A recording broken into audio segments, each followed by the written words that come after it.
Hermanos, buenas noches. El día de ayer tuvimos un precioso tiempo y seguramente salieron con muchas preguntas, pero también afirmaron varias respuestas seguramente en sus mentes y corazones. Pero pienso que lo más importante es salir con el deseo de cada vez más amar al Señor con todo nuestro corazón. Y el final de todo discurso es este: amar al Señor con todo el corazón. En esta noche vamos a desarrollar el tema del milenio, el tema del milenio. Y vamos a hacerlo como un repaso donde vamos a partir desde la eternidad y vamos a ir avanzando poco a poco hasta llegar al milenio para poder entender cómo hay una secuencia en la Biblia acerca de la eternidad hasta lo que es el milenio, y luego después del milenio otra vez se vuelve a la eternidad. Vamos a ir paso a paso en estos 7 puntos que iremos desarrollando para darnos cuenta cómo vamos avanzando en la revelación de la Escritura desde la eternidad, luego la temporalidad. Milenio es 1000 años, sigue siendo temporal. Luego se termina el milenio y otra vez se vuelve a la eternidad. Me acompañan en una palabra de oración, oramos y comenzamos con el desarrollo de nuestro mensaje. Padre, te adoramos con todo el corazón. Señor, gracias por tu presencia en cada alabanza, en cada desprendimiento del corazón, en cada palabra que te hemos dado en esta noche, en cada oración, en cada actitud de servicio. Y Señor, ahora continúa hablándonos con tu palabra. Gracias, Señor, porque en las alabanzas vi ya tu mensaje. Te adoro, Señor, y te bendigo junto con tu pueblo, con todo el corazón, aquí delante de ti, Señor, humillados delante de tu presencia, la cual, Señor, tampoco podemos entender. Pero gracias, Señor, porque tú te revelas, Señor, a los niños, porque así te agradó. Haznos como niños para entender tu palabra. En Cristo Jesús. Amén. Amén. El milenio. La Biblia nos habla de 1000 años de gobierno del Señor Jesús sobre esta tierra, desde un lugar llamado Jerusalén. Desde ese lugar el Señor gobernará toda la tierra por 1000 años. Esta palabra, milenio, se va a revelar de una manera concreta en Apocalipsis 20, pasaje que ya fue leído. En la Biblia encontramos una secuencia de venidas: la primera venida y la segunda venida. La primera venida tuvo al rey con una corona, pero esa corona fue de espinas. La segunda venida, nuestro Señor viene como rey con otra corona, esta vez con la corona real de gobernante sobre toda la tierra. En ambas coronas, el sentido de rey es, obvio, reinar. Pero el reinado del Señor debe ser en el corazón. Y es ahí donde la Biblia nos va a guiar a que nosotros debemos enfocarnos en el reinado de Cristo en nuestros corazones. Que Él reine en nuestros corazones. Primero, reinó con una corona de espinas y ahora viene a reinar. Los que hemos creído en Él, pues también estaremos con Él para que donde yo esté, también vosotros estéis. ¿Se acuerdan? Entonces, en ese gobierno de 1000 años, ¿quiénes van a trabajar con Él? Pues nosotros, los que hemos creído. Bueno, no nosotros primero, sino los muertos en Cristo, otra vez la honra a todos los anteriores, ellos primero, luego nosotros, y hay una honra especial. Aquellos que sufrieron en los 7 años de gran martirio que nos presenta la Biblia, también llamada tribulación o gran angustia. Cuando vemos la palabra milenio, y milenio significa 1000. 1000 años. Y cuando la Biblia está tratando tiempos, pocas veces lo trata, porque más marca la historia por eventos. Pero en este caso, marcó los tiempos. Daniel es otro que marca tiempos, Dios le revela tiempos y uno puede hacer cálculos. Escondido dentro de la Biblia hay otros tiempos como las genealogías, que también son tiempos. Y cuando llegamos al milenio, llegamos de una manera concreta, 1000 años. Vamos a caminar en 7 puntos. El primero, de la eternidad a la encarnación. Segundo, el Señor nace en Belén y es el inicio de la primera venida. Tercero, el Señor asciende a los cielos, fin de la primera venida. 4, señales de la segunda venida. La iglesia se revela e Israel despierta. Ese es el tiempo que estamos ahora.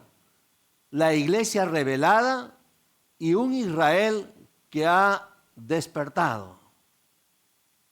Luego, lo siguiente que viene es el rapto de la iglesia. Paso quinto, nos vamos. Bueno, no que nos vamos, sino nos lleva. Y luego, ¿qué tenemos?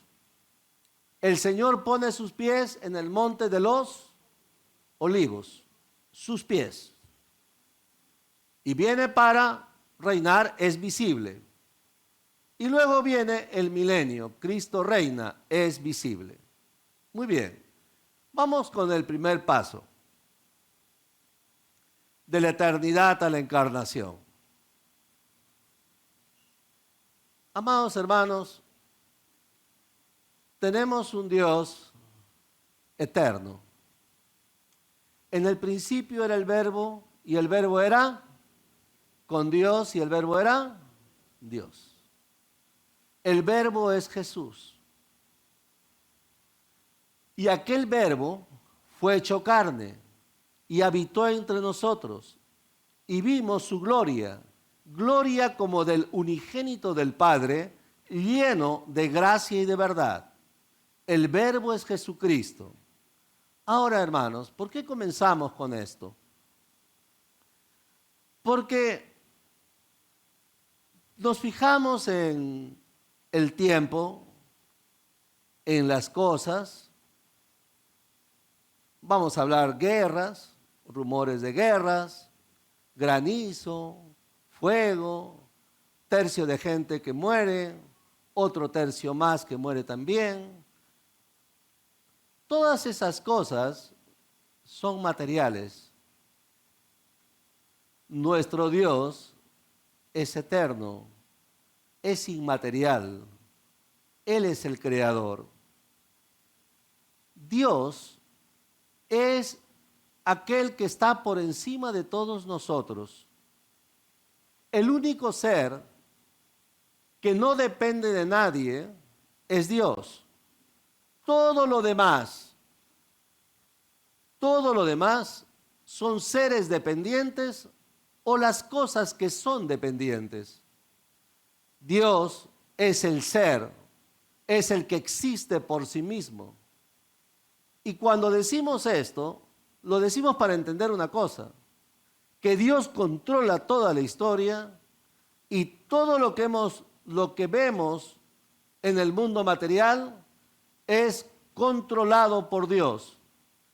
Él establece los tiempos y las edades. Él puede interrumpir el tiempo porque Él es soberano sobre el tiempo. También puede interrumpir nuestra vida. Él es Dios, Él es el Verbo. Él en la eternidad pensó en nosotros y nos amó. Nuestros nombres no están escritos sobre materia. Nuestros nombres están escritos en el corazón, en el pensamiento de Dios. Por eso, la Biblia señala que Él nos escogió desde antes de la fundación del mundo, para darnos a entender que antes de la creación material y de nuestra propia creación material, nosotros ya estábamos, ya existíamos en Él. Entonces, esto nos debe llevar a una profunda gratitud de saber que siendo inmerecedores de nada, pues el Señor se ha fijado en nosotros y ha puesto su gracia en nosotros para que seamos sus hijos desde antes de la fundación del mundo. A esto se llama una predestinación de nuestras vidas.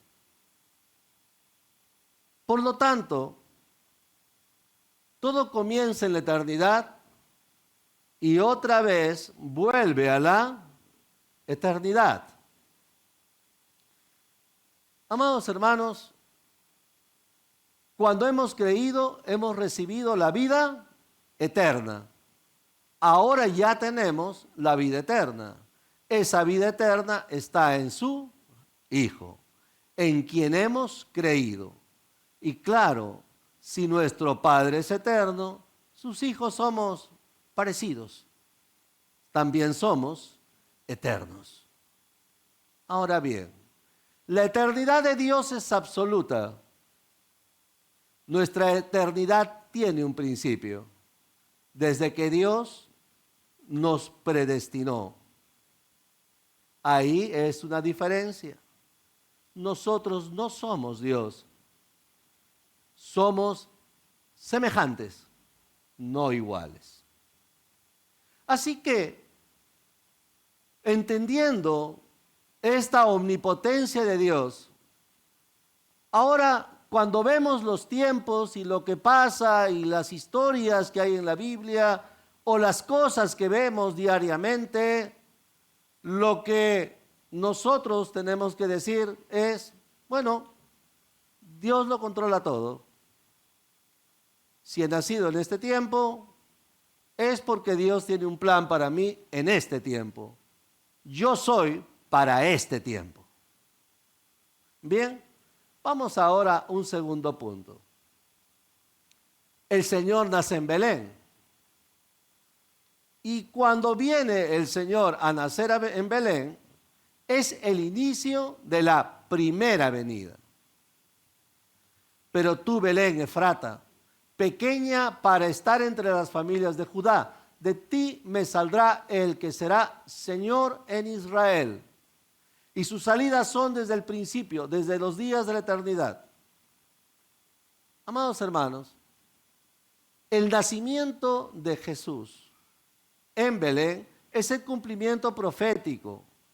Hay diversidad de profecías, entre ellas la profecía de Miqueas, aproximadamente unos 500 años antes del nacimiento de Jesús. Y acá esto es muy importante, porque como les dije, Dios controla todo.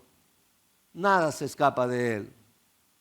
Entonces, cuando estamos viendo el nacimiento de Jesús, ese nacimiento es la primera venida de Jesucristo. En aquel tiempo, la profecía fue entendida por algunos. Y Él estará y apacentará con poder de Jehová, con grandeza del nombre de Jehová su Dios, y morará seguros. ¿Para qué viene el Señor? Viene para apacentar con poder. Amados hermanos, el nacimiento en Belén no fue nada espectacular. Nadie le hizo caso. Pocos. En aquel tiempo había la predicación de la venida del Señor. ¿Se acuerdan lo que predicaba Juan el Bautista? Anunciaba del Señor. Los profetas, ¿qué predicaban? La venida del Señor. Los salmos, ¿qué predicaban? La venida del Señor. Así que todo el mundo estaba preparado para que venga el Señor. Cuando nace en Belén, nadie se dio por entendido, muy pocos, y la mayoría pues no siguió a Jesús.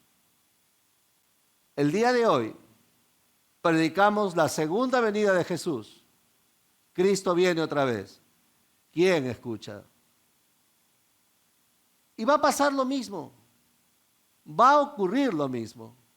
Así como el niño que nació en Belén y hubo un gran sector de gente que no se dio por entendido, el día de hoy pasa lo mismo.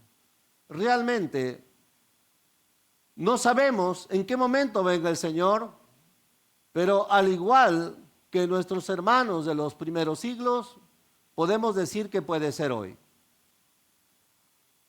Amados hermanos, el niño que nace en Belén es de la primera venida.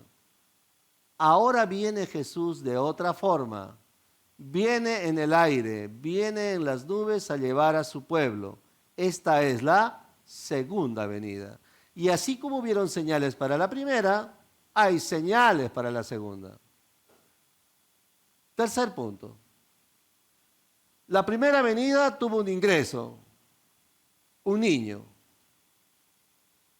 Pero ese niño es Dios. Y el Verbo se hizo carne. Ese niño es Dios. Esto, pues, enloquece a muchos y no lo pueden entender, cómo Dios se va a hacer como un niño. Pero es lo que la revelación dice y lo que la fe nos hace despertar y creer. Ahora bien, el Señor tuvo un ministerio terrenal. Vino como niño, tuvo su crecimiento natural. Luego comenzó a servir 30, 31, 32, 33. Muere en la cruz y luego asciende a los cielos. ¿Para qué? Da por finalizado la primera venida. Se cierra esta etapa de la primera venida. El Señor estaba con ellos y luego ellos lo vieron y el Señor fue alzado y lo recibió una nube que lo ocultó de los ojos de la gente. San Pablo nos va a decir que hubieron más de 500 hermanos que vieron la ascensión de Jesucristo y cómo el Señor se escondía entre las nubes, entre en lo que los hebreos entendían como Shekinah o la nube de Dios. Y ahí se cumplía lo que él mismo dijo, pues él mencionó que iba a volver. He aquí, voy a mi Padre. Entonces, ¿qué pasó? Ellos estaban mirando el cielo y luego vinieron unos ángeles y le dijeron: varones galileos, ¿por qué estáis mirando al cielo? Este mismo Jesús que ha sido tomado de vosotros al cielo, así vendrá, como le habéis visto, ir al cielo. Se fue desde el monte de los olivos hacia el cielo, volverá del cielo hacia el monte de los olivos. Así como se fue, así volverá. Y linda la canción, la alabanza que hacemos diciendo, Él volverá. Así que se cerró la primera venida. Pero, ¿en qué parte estamos ahora? Estamos en la parte en que vienen las señales. Este es el momento de las señales. ¿De las señales para qué? Las señales que preparan la segunda venida de Jesucristo. Las señales que preparan la segunda venida de Jesucristo. Y eso es lo que ahora estamos viendo y no nos damos cuenta a veces lo que está pasando. Lo primero que estamos viendo es la revelación de la iglesia. Ya van 2000 años de revelación de la iglesia. El Señor dijo acerca de su iglesia que las puertas del infierno o del Hades no prevalecerán contra ella. Quiere decir que la iglesia es un organismo poderoso. Es un organismo poderoso. Dios ahora ha revelado a la iglesia para que la palabra de Dios sea predicada en estos 2000 años y no sé cuántos más, que sea predicada hasta que se complete el número de los escogidos. ¿Quién tiene el número? Solamente Dios, nadie lo sabe. Pero que hay un número completo de escogidos, sí lo hay, es lo que dice la Biblia. Hay una palabra que lo utilizamos mucho cuando hay un matrimonio. Por esto dejará el hombre a su padre y a su madre, se unirá a su mujer y será una sola carne, os declaro marido y mujer, y qué lindo.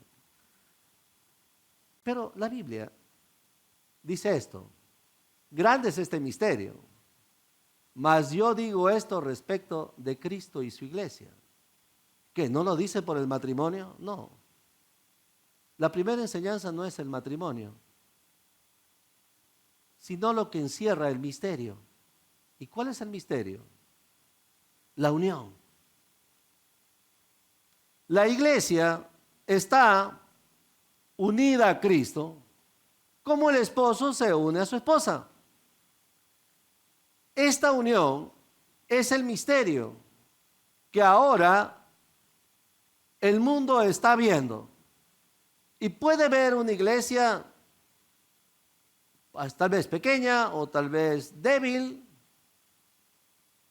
pero lo que importa es que la iglesia es un pueblo unido a Cristo.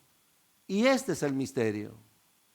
Este es el tiempo de la iglesia. Israel le ha sobrevenido un endurecimiento en parte, pero en estos 2000 años, poco a poco algo está pasando con Israel en estos 2000 años. Amados hermanos, cuando vamos a Ezequiel, capítulo 35, versículos 9 al 12, y fue linda la alabanza que hemos cantado acerca de que los huesos se llenan de piel. Esto es parte de una profecía de Ezequiel. ¿Qué dice esta profecía? Dios le dice al profeta Ezequiel, profetiza al Espíritu, profetiza, hijo del hombre, y di al Espíritu, así ha dicho el Señor, Espíritu, ven de los cuatro vientos y sopla sobre estos muertos y vivirán. ¿Qué muertos? Y profeticé como me había mandado, y entró el Espíritu en ellos. Estaban muertos, eran huesos, era un cementerio, y ahí estaban los huesos. Él está viendo esto y el Espíritu entra en los huesos. ¿Y qué pasó con los huesos? Pues entró espíritu en ellos y separaron los huesos. Era un ejército grande en extremo. ¿Y luego qué pasó? Todos estos huesos, dice el versículo 11, son la casa de Israel. Nuestros huesos se secaron y pereció nuestra esperanza y somos del todo destruidos. Por tanto, profetiza y diles, así ha dicho Jehová el Señor, he aquí, yo abro vuestros sepulcros, pueblo mío, y os haré subir de vuestras sepulturas y os traeré a la tierra de Israel. ¿Qué más dice el texto? Eran huesos, pero poco a poco le comenzó a salir articulaciones. Y poco a poco le comenzó a salir carne. Y poco a poco le comenzó a salir piel. Y poco a poco abrieron los ojos. Y cuando abren los ojos, comienzan a tener fuerza. Se dan cuenta quiénes son y ahora son Israel. ¿Qué nos dice este profeta al respecto? ¿Por qué nos dice estas cosas? Israel es el pueblo escogido por Dios. Y la Biblia dice por qué. No porque sea el mejor, sino la Biblia dice, lo vil y menospreciado de este mundo escogió Dios. Bueno, por eso es mejor no preguntarse, Señor, ¿por qué me has escogido? Bien, es mejor. Entonces, amados hermanos, cuando vemos a Israel, no lo veamos porque es el pueblo más grande, sino Dios lo escogió. Pudo escoger a cualquier otro, pero Dios lo escogió para manifestar su poder en ellos. Levantó a nuestro padre Abraham de Geber, y Abraham fue levantado, y de Abraham sale Isaac, viene Jacob, y de Jacob salen las tribus. Este pueblo, Jacob se le cambia de nombre y se llama Israel. De ahí sale este pueblo donde Dios se manifiesta y donde vamos a ver en Israel todo el drama humano. Vamos a ver en Israel cómo somos, glorificando al Señor en medio del desierto y luego quejándose, para eso nos has traído, Moisés, a este lugar. Comiendo del maná, gloria a Dios, un milagro que venga maná del cielo. Quiero carne, ya me cansé de este maná. Ay, de los melones, de las frutas que había en Egipto, estoy cansado de maná. Dios levanta a Israel para mostrarnos cómo somos. Y amados hermanos, Dios sigue trabajando. Pero hay una cosa, Dios lo bendice grandemente a Israel, le da la tierra de Canaán, lo levanta como pueblo, le da las leyes para que tenga una organización nacional, le da de su poder, le da de su cuidado, le da sus promesas, promete cuidarlo. Pero ¿qué pasa con Israel? Se rebela contra Dios, trae ídolos y adora a sus ídolos. Deja la palabra de Dios. La palabra queda de lado, siguen sus propios pensamientos, siguen sus propias vanidades. Dejaron al Dios de sus padres y más bien se centraron en dioses materiales. Y ahí terminó. Dios los disciplinó. Las disciplinas no funcionaron. Al final seguían rebelando y rebelando más. Dios dijo, no, los voy a esparcir por todas las naciones. Y así que vinieron otros pueblos y los humillaron y los llevaron. Se los llevaron a Persia, lo que es ahora es Irán. Se los llevaron a Babilonia, lo que ahora es Irak. Se los llevaron a grupos por Asiria y luego se fueron por un lado y otro. La rebeldía de Israel les llevó a fuertes castigos. Los profetas son todo un drama, llorando por Israel, por la dureza de su corazón. ¿Y por qué cuento todo esto? Porque cuando fue la primera venida de Jesucristo hace 2000 años, Israel no se gobernaba, lo gobernaban. ¿Y quién lo gobernaba? Roma. Los romanos eran los dueños de Israel. Y antes de los romanos, ¿quién gobernaba en aquel lugar? Los griegos. Y antes de los griegos, bueno, los persas, y antes de los persas, los babilonios. Los 4 imperios mundiales dominaron Israel. Un Israel humillado. En los días de Jesús se tenía que dar impuestos a César. ¿Se acuerdan cuando Jesús dijo, date a César lo que es de César? ¿Por qué? Porque había que darle impuestos a César. Los judíos no gobernaban su tierra, los gobernaban.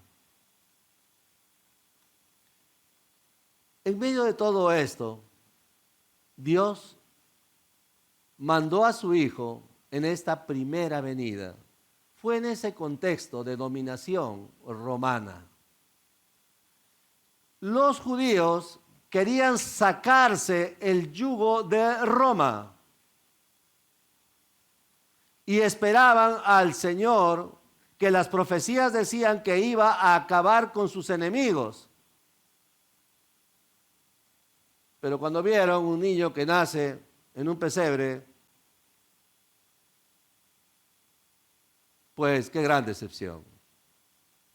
Pero otros encontraron que sí, que Él era el Mesías.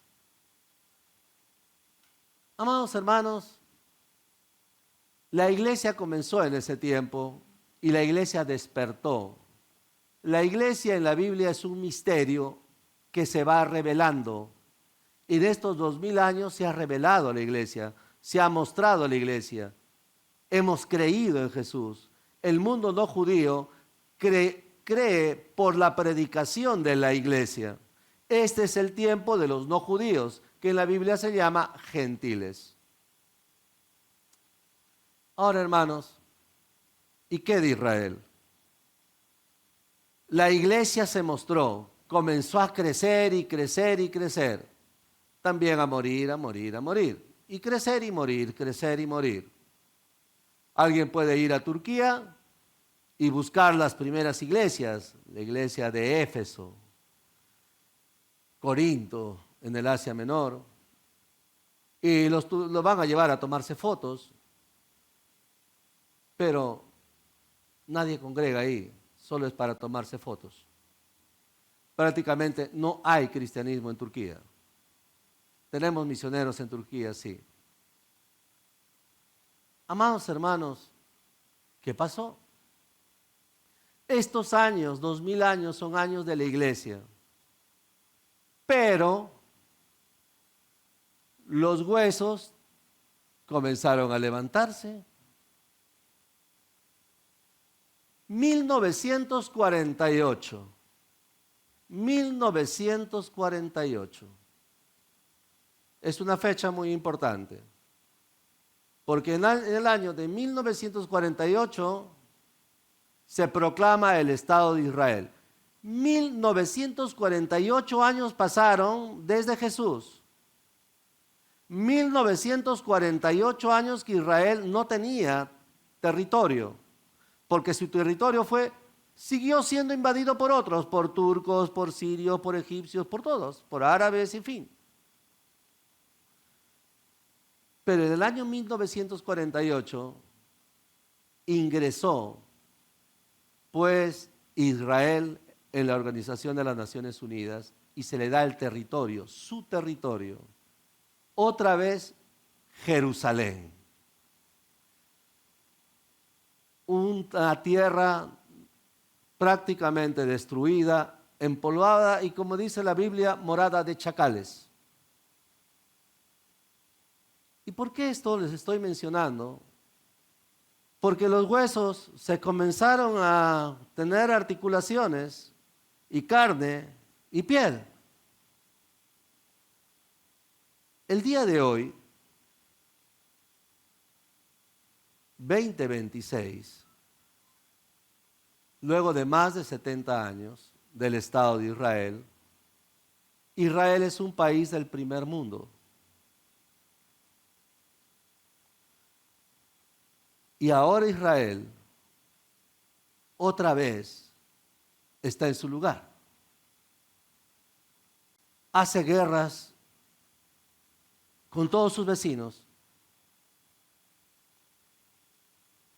y no desaparece. Israel ahora es un país poderoso y la profecía indica que todos se van a juntar contra Israel para destruirlo. Y en ese momento vendrá el Mesías. Por esta razón, es interesante mirar lo que pasa en Israel. Miren, Dios prometió cuidar a Israel. Las promesas de Dios son unilaterales, no dependen de nosotros, porque si depende de nosotros lo perdemos todo. Dios prometió cuidarlos y los va a cuidar, y los cuida. Amados hermanos, Israel es el gran reloj de la historia. La iglesia está ahí en el mundo revelándose, mostrándose. Israel ha despertado. Pero hay algo que va a pasar. El Señor dijo, y cuando venga el Hijo de Dios, ¿hallará fe en la tierra? O sea, va a comenzar a haber un declive de la fe en el mundo. Israel va a comenzar a subir la mezcla de creencias que tienen. Es toda una mezcla. Al final, la segunda venida es muy parecida a la primera. En la primera venida, pocos tenían fe en el Señor y corazón para el Señor. En la segunda pasa lo mismo. Amados hermanos, Israel es un reloj. Viendo lo que pasa, uno se va dando cuenta qué es lo que está ocurriendo con Israel. He aquí, dice el versículo de Ezequiel 37:12, así ha dicho Jehová el Señor, he aquí yo abro vuestros sepulcros, pueblo mío, y os haré subir de vuestras sepulturas y os traeré a la tierra de Israel. Antes del 1948 estaban en todas partes, solamente unos cuantos en Israel. El día de hoy hay 8 millones de judíos en Israel. La población es 10 millones. Lo que pasa es que esos otros 2 millones son árabes incorporados dentro de Israel. Ahora bien, ¿de dónde vinieron todos ellos? Esto podemos hablar, es fantástico, ver cómo se cumplen las profecías allí. Solamente les digo esto, la iglesia se muestra, se revela e Israel despierta. Bien. Luego lo que vimos ayer, así que Israel ya despertó, está que bosteza todavía, pero en cualquier momento ya se lava la cara y se alista. El rapto de la iglesia, inicio de la segunda venida. Así como el niñito nació en Belén, que marca el inicio, ahora el rapto es el inicio. La segunda venida con el rapto es el inicio. Ahí está la trompeta de shofar. Todos vienen, es la final trompeta y es llevado su pueblo, la iglesia, y todos los que han creído de todos los tiempos es llevado para recibir al Señor en el aire. Alguno de los presentes me hizo una pregunta, ¿y qué de aquellos que creyeron como Noé, como Abel, como Enós, como Matusalén? Todos ellos murieron creyendo. Todo el que cree va a recibir cuerpo glorificado, pues ellos nos precedieron. Su fe es reconocida en la palabra y todos los que tienen fe están con el Señor. Eso es todo. Así que de todos los tiempos van con Él. ¿Estamos? Esa es la idea. Bueno, hablamos ayer acerca de este misterio del rapto, la iglesia es llevada y ahí comienza la segunda venida. Todos los que hemos creído somos llevados. ¿Qué ocurre entre el rapto y la venida de Jesucristo? Hay cosas que pasan. Aquí, hermanos, entre el rapto y la venida de Jesús para poner sus pies en el monte de los olivos, van a pasar cosas. Pasan muchas cosas. Pero vamos a hablar así, cosas rápidas y que conocemos. 3 años y medio de tribulación y 3 años y medio de gran tribulación. ¿Qué es tribular? La palabra tribulación que aparece aquí en el idioma griego es un gran desorden. Gran tribulación significa un gran desorden.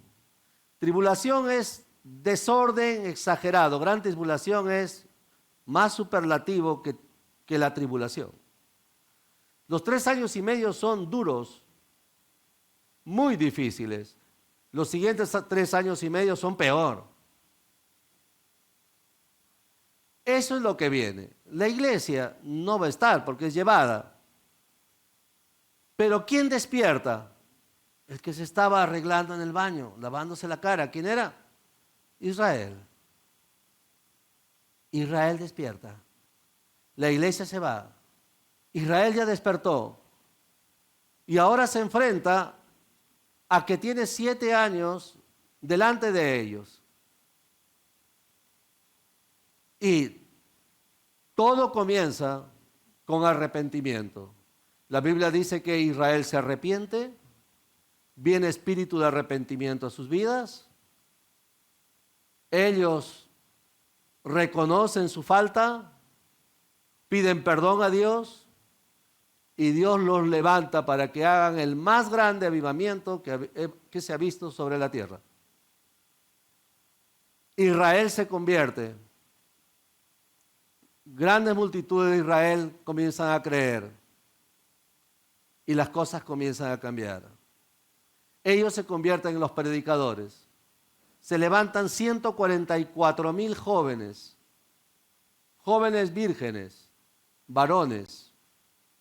Se levantan 144,000 entrenados en la palabra de Dios, especiales. Sé que esto puede sonar gracioso. 144,000 jóvenes vírgenes, y todavía existe eso. Y saben que el día de hoy hay toda una gran corriente dentro del mundo judío que va creciendo, que son los ortodoxos y ultraortodoxos. ¿Han visto todos ustedes, ellos que tienen trencitas con su sombrerito y todo eso? Si usted se acerca y le da la mano, no se la van a dar, porque no se van a contaminar. Solamente van a dar la mano a aquellos que siguen estrictamente su religión.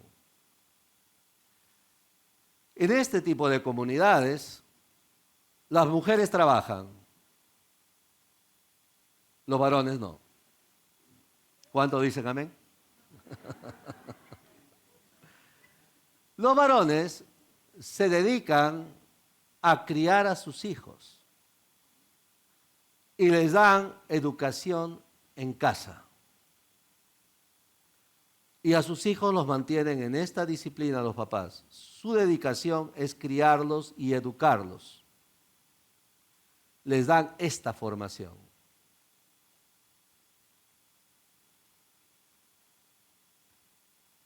Miles de jóvenes están formados en este tipo de formación.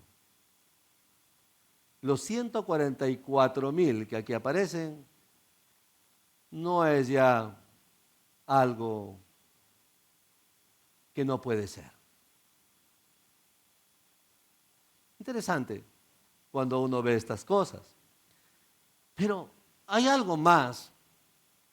Estos 3 años y medio se levantan estos 144,000 muchachos, varones, y comienzan a predicar. Y predicar va a costar porque el que está gobernando es el anticristo.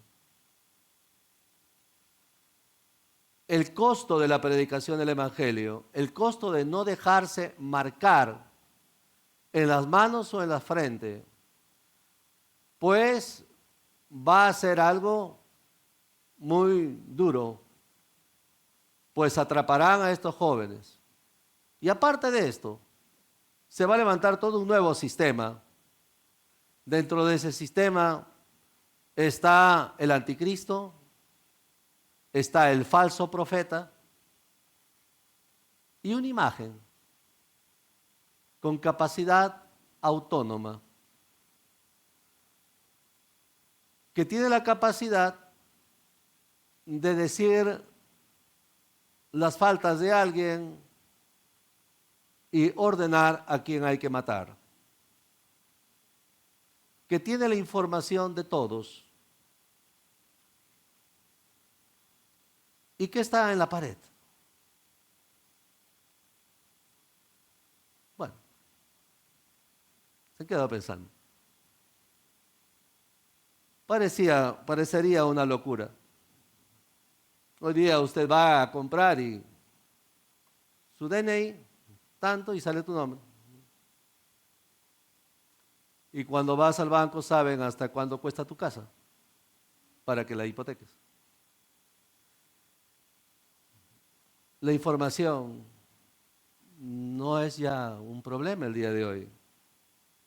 Pero faltan algunas cositas que haya quien pueda decir quién sigue lo que el anticristo dice o no. ¿Quién está en la línea y cumpliendo las reglas o no? Y bueno, es interesante esto. No sé, pero cuando veo la inteligencia artificial, veo cómo se va acercando estas cosas. Pero no la que hay hoy, que sabemos que es muy primitiva todavía, sino la que vendrá, la que tenga autonomía, que sea realmente autónoma. Y cuando sea realmente autónoma, no es controlable. Pero bueno, ¿saben qué? El profeta Daniel, Dios le reveló estas cosas. 500, 700 años más o menos, Daniel recibe esta información. Y le da a Dios tiempos. Le dice, ¿sabe pues si entiende que desde la salida de la orden para restaurar y edificar a Jerusalén hasta el Mesías príncipe habrá 7 semanas y 72 semanas? Se volverá a edificar la plaza y el muro en tiempos angustiosos. ¿Qué es plaza y qué es muro? Se refiere a Jerusalén, al templo de Jerusalén. Actualmente solamente hay un muro. Ahora ya se está entrando hacia arriba. Ya se va entrando y se puede caminar libremente hacia arriba, hacia donde está, no la mezquita, porque no es una mezquita, sino donde está la piedra del sacrificio. Bien, pero no es una mezquita, la mezquita está a un costado. Y bueno, hay varias cosas que están cambiando, porque Israel se va a tener que hacer de ese templo, de ese espacio. Y eso va a ser todo un lío. Dice que esto va a ser hecho en tiempos angustiosos, o sea, rápido. Después de las 72 semanas se quitará la vida al Mesías. Eso ya pasó. Quiere decir que han pasado 62 semanas hasta hace 2000 años. Quiere decir que faltan solamente una. Largo de explicar esto. Este tiempo que tenemos de 2000 años es como un tiempo detenido. Como que se paró el tiempo. ¿Para qué? Como dice la Biblia, para que entre los gentiles, los extranjeros. Este es el tiempo de los extranjeros. Se paró el tiempo.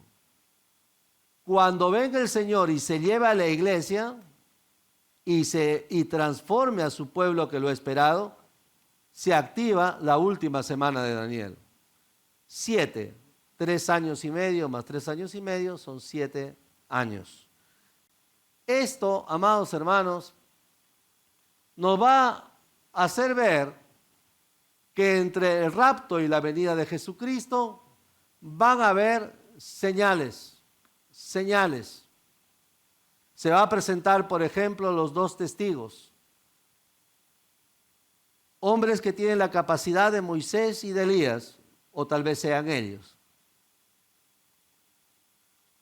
Pero la cosa es que tendrán esas capacidades y se manifestarán en el mundo. Les cortarán la cabeza y todo el mundo se enviará regalos felices de que han matado a los 2 líderes, predicadores del Mesías en el mundo.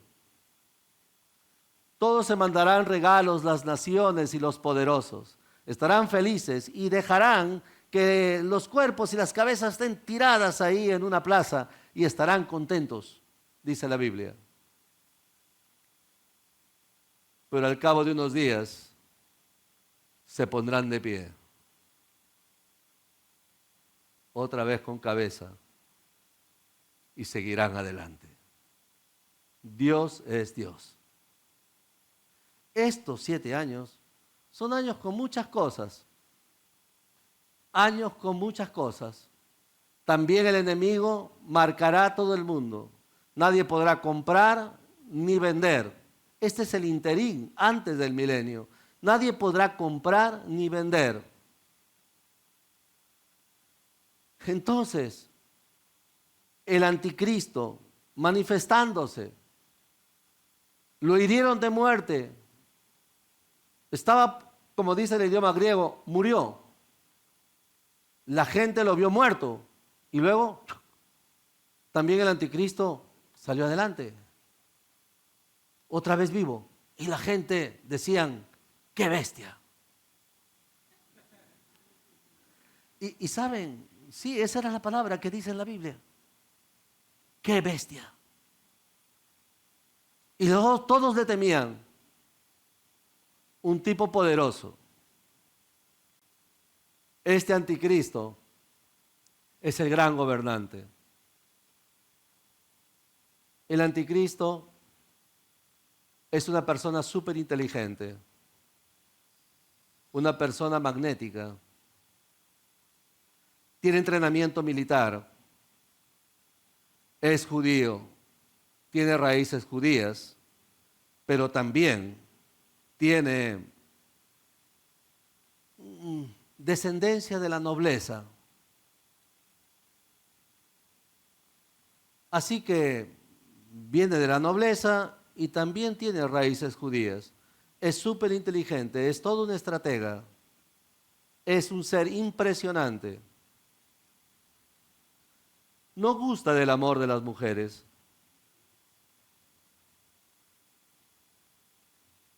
Así que no es Trump.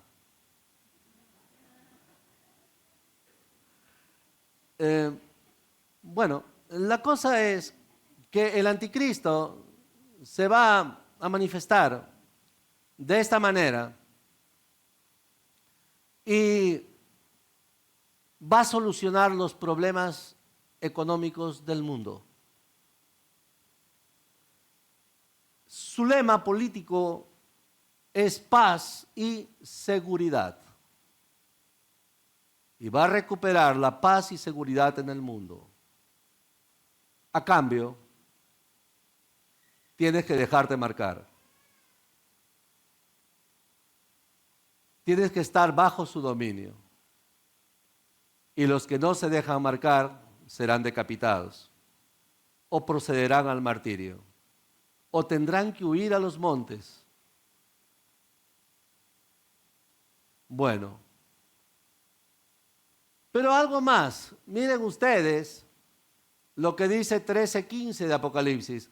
Y se le permitió infundir aliento a la imagen de la bestia, para que la imagen hablase e hiciere matar a todos los que no, todo el que no la adorase. O sea, es una imagen la que habla. Es una imagen. La imagen habla y hace matar.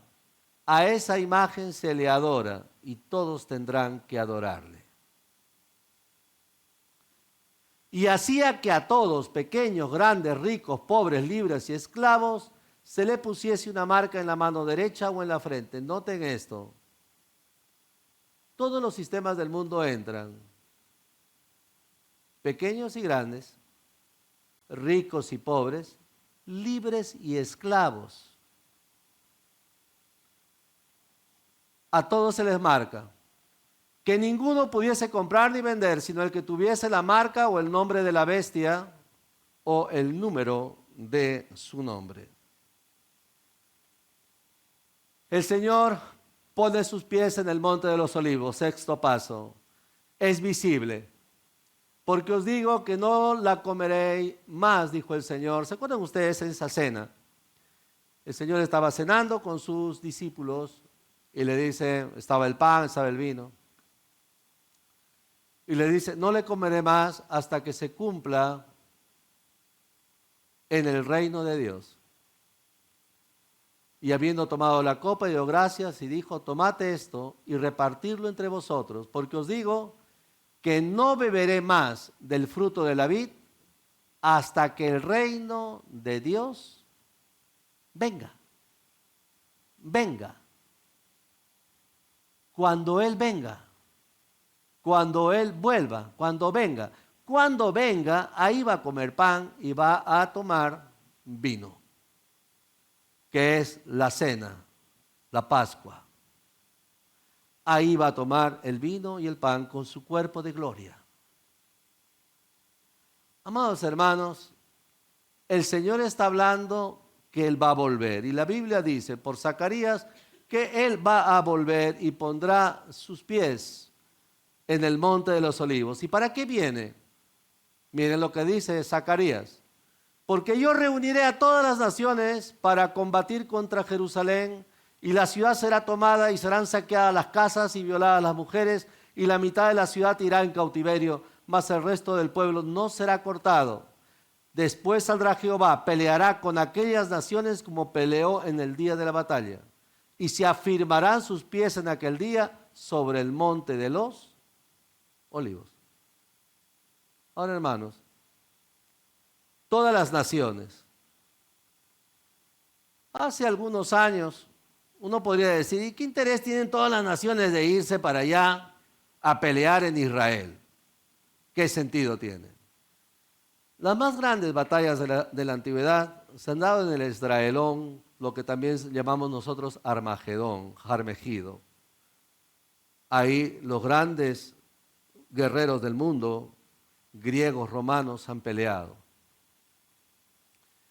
El día de hoy, si hablamos de hoy, si esto fuera hoy, puede ser que sea hoy.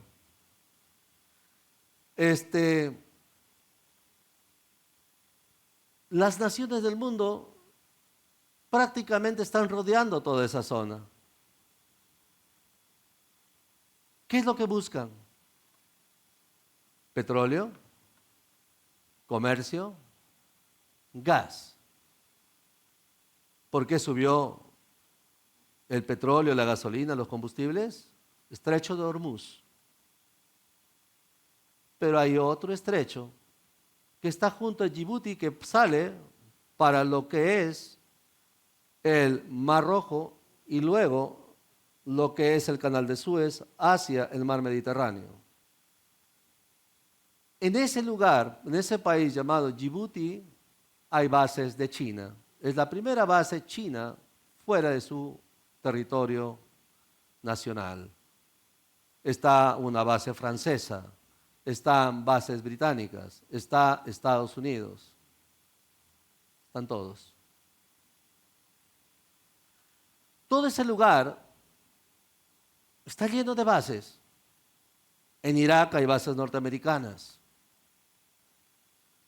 En Siria había bases rusas, ahora Rusia tiene sus problemas con Ucrania. Pero todo eso está lleno. Turquía, el país con las fuerzas armadas más fuertes de Europa, aunque Turquía no es europeo, pero pertenece a la comunidad europea, pertenece a la OTAN. Todo es un enredo ahí. Todos están rodeando a Israel. Esto pende de un hilo. El día que veamos una noticia que diga que Estados Unidos le quitó el apoyo a Israel, estamos muy cerca.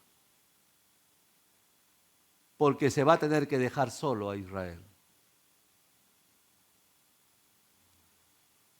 Amados hermanos, el mundo se mueve, el mundo se va moviendo y todos caminan hacia ese lugar. El día de hoy,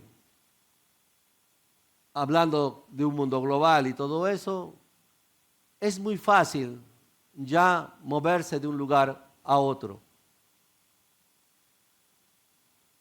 Me entregué al Señor hace 39 años.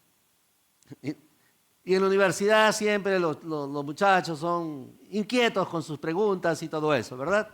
Hacen preguntas aquí, preguntas allá y son muy acuciosos.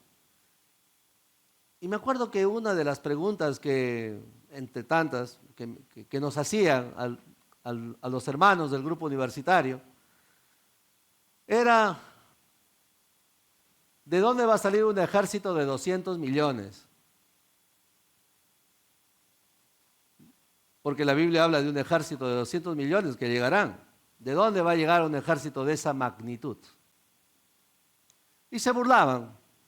Bueno, uno respondía y el Señor siempre nos daba palabras para responder. El día de hoy, un ejército de 200 millones no es ningún problema. China tiene una población algo de 1.400 millones, más o menos. La India ahora ya tiene más población que China, dicho sea de paso. Quedó en segundo lugar China, ahora la India es primero. Lo más probable es que en los próximos 20 años la India sea uno de los poderes mundiales. Es otra historia. Así que, ¿qué va a pasar? Que la Biblia dice que este gran ejército viene del oriente,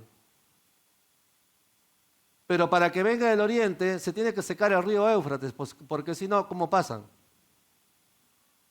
Busquen el río Éufrates en algún momento, si tienen curiosidad van a ver que prácticamente ya se secó, porque Turquía se agarró el agua. Bueno, esa es otra historia. Amados hermanos, ¿cómo se va a transportar tanta gente, tantos soldados? Los barcos que hay hoy son impresionantes.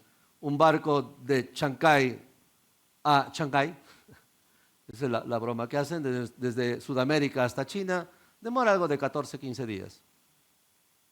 Así que no es problema trasladar gente el día de hoy. Amados hermanos, las capacidades logísticas y todo eso para transportar millones ya no es ningún problema. El mundo ya cambió. Es perfectamente normal. Se puede.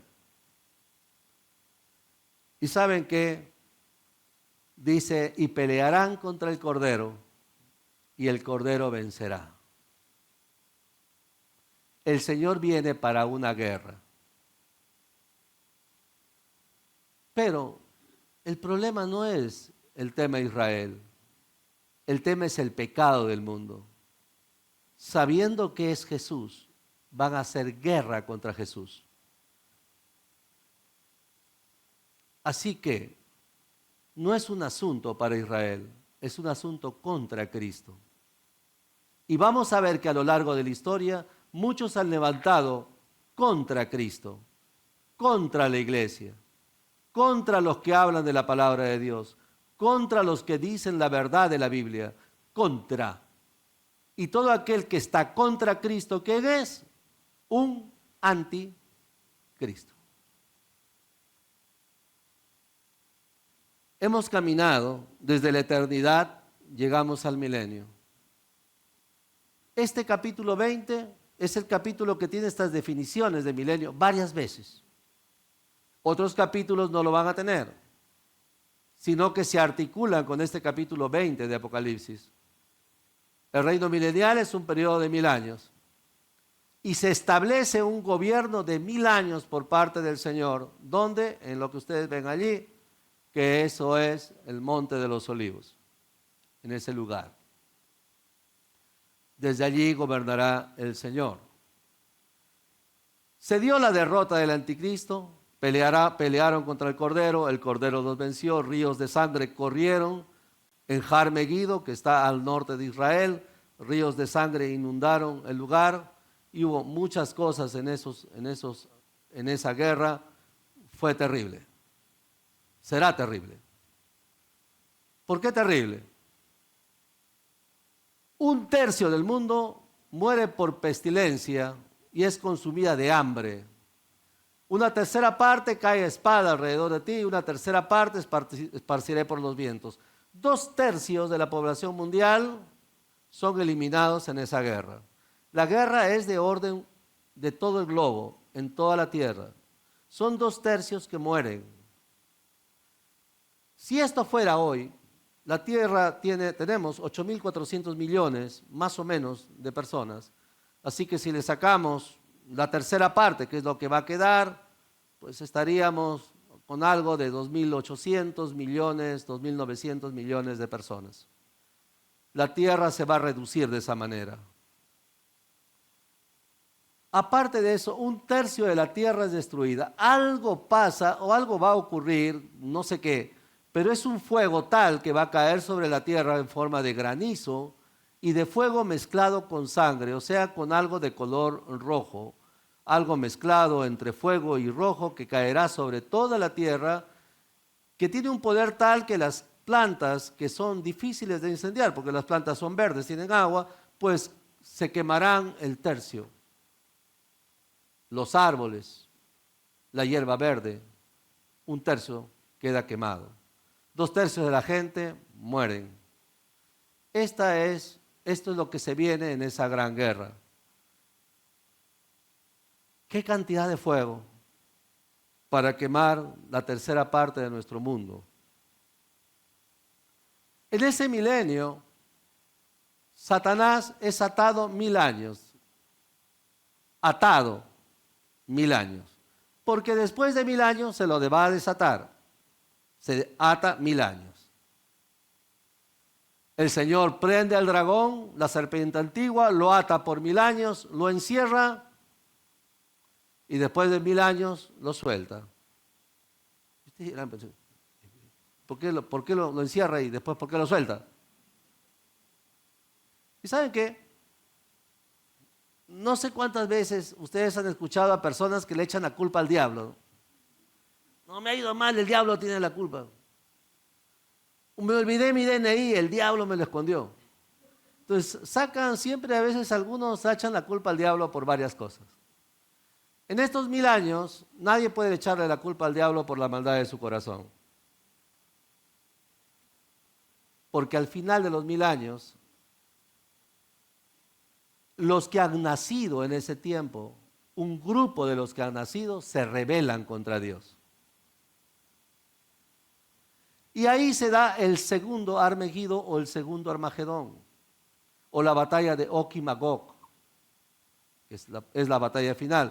Por eso que algunos se confunden y dicen, no, pero esta batalla ya fue, la otra. No, lo que pasa es que esto fue antes de los 1000 años y la otra es después de los 1000 años. La gente que van naciendo, porque hay personas orgánicas, o sea, como nosotros, van procreando, van creciendo, van naciendo. El rey es Jesús, Jesús los gobierna sobre toda la tierra. Pero estos que van naciendo nacen como nosotros, con viejo hombre y con nuevo hombre. Y también tienen la oportunidad de salvarse creyendo en Jesús. Al final Jesús es el presidente, el rey. Unos se convierten, otros no. Esos que no se convierten se rebelan. El Señor, dentro de su política de gobierno, fue convertir todas las armas en instrumentos agrícolas. O sea, se vuelve en esos 1000 años a una sociedad agrícola. Todas las armas son desactivadas. Todo se desactiva. Todo se desactiva. Todo es desactivado de verdad. Entonces se vuelve a una sociedad agrícola. Pero el ingenio del hombre. Un cuchillo sirve para cortar, también sirve para matar.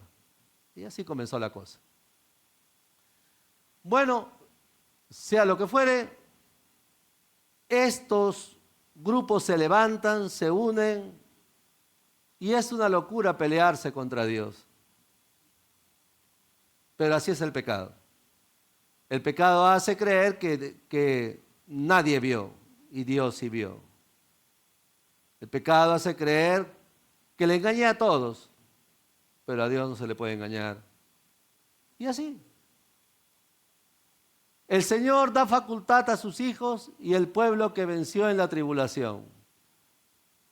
Amados hermanos, los que no adoraron a la bestia ni a su imagen. Y ahí pongo los dos testigos que habla la Biblia, son una imagen. 2 testigos que los decapitaron. 2 grandes líderes por creer en el Señor. La Biblia anuncia el gobierno de Jesús desde el trono de David en Jerusalén. ¿Se acuerdan de esa palabra? Que lo recordamos en Navidad. Mas su nombre será admirable, consejero, Dios fuerte, Padre eterno, príncipe de paz lindo. Pero luego dice, lo dilatado de su imperio no tendrá fin. No tendrá límite. Sobre el trono de David y sobre su reino. O sea, se habla que el niño que nace en Belén va a ser más adelante el gobernador de toda la tierra. También el ángel Gabriel, cuando le habló a María, le dijo pues que el niño tendría el trono de David su padre. ¿Y se acuerdan ustedes de los enfermos, los leprosos, los mendigos que se acercaban a Jesús, que le decían, hijo de David? ¿Por qué le decían hijo de David? Porque le estaban diciendo, tú eres el rey. Tú eres el rey. Al final del milenio, lo sueltan a Satanás, no se suelta, sino lo sueltan. La rebelión humana se da en Og y Magog. Hay una última revuelta y ahí se da el juicio final y ahí recién Satanás es lanzado al lago de fuego. Ahí termina la historia del tiempo. Comenzamos en la eternidad. Aquí terminó el tiempo. Jesús en esos 1000 años restaura la tierra. Los niños podrán jugar con serpientes. Las serpientes no le picarán. El cordero jugará con el león. No habrá problema. ¿Por qué? Porque otra vez la tierra se encamina a lo que fue en Edén, antes del pecado. Pero solamente hasta ahí. Amados hermanos, cuán importante llegar a esta conclusión. Hemos hablado de tantas cosas. La Biblia nos presenta el amor de Cristo enseñándonos el futuro. Para que nosotros le amemos con todo el corazón. Ahora que sé más del futuro, tengo más responsabilidad con mi Señor, de saber que debo de amarlo con todo el corazón. Amén. Amados hermanos, vamos a tener un momento de orar.